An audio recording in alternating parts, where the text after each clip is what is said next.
എറണാകുളം പേട്ടയിൽ നിന്നാണ് CPIM പ്രവർത്തകർ തമ്മിൽ ഏറ്റുമുട്ടിയെന്നുള്ള വാർത്തയാണ്. പൂണിത്തറ ലോക്കൽ കമ്മിറ്റി സെക്രട്ടറി അടക്കം 3 CPIM നേതാക്കൾ ആശുപത്രിയിലായി.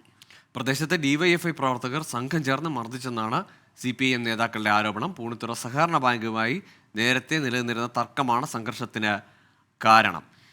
ശ്രീകാന്ത് കൂടുതൽ വിശദാംശങ്ങളുമായി ചേരുന്നുണ്ട്. ശ്രീകാന്ത്, എന്ത് സംഭവിച്ചു എന്നാണ് മനസ്സിലാക്കുന്നത്? പ്രതിഭ കൂട്ടയടിയായിരുന്നു എന്ന് വേണമെങ്കിൽ പറയാം. അതായത് എറണാകുളം പേട്ടയിൽ CPIM പ്രവർത്തകർ തമ്മിൽ ഏറ്റുമുട്ടി എന്നുള്ളതാണ് വാർത്ത. പൂണിത്തറ ലോക്കൽ കമ്മിറ്റി സെക്രട്ടറി അടക്കം 3 CPIM നേതാക്കൾ ഇപ്പോൾ ആശുപത്രിയിലായിട്ടുണ്ട്. പ്രദേശത്തെ ഡിവൈഎഫ്ഐ പ്രവർത്തകർ സംഘം ചേർന്ന് മർദ്ദിച്ചു എന്നാണ് CPIM നേതാക്കൾ പറയുന്നത്.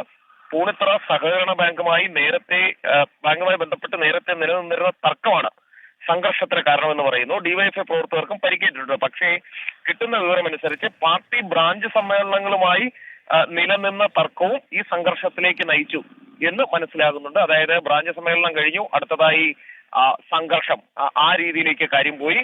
2 കൂട്ടർക്കും പരിക്കുണ്ട്. 2 കൂട്ടരും ഒരേ ആശുപത്രിയിൽ തന്നെയാണ്. ശരി, ശ്രീകാന്താണ് വിവരങ്ങൾ നൽകിയത്.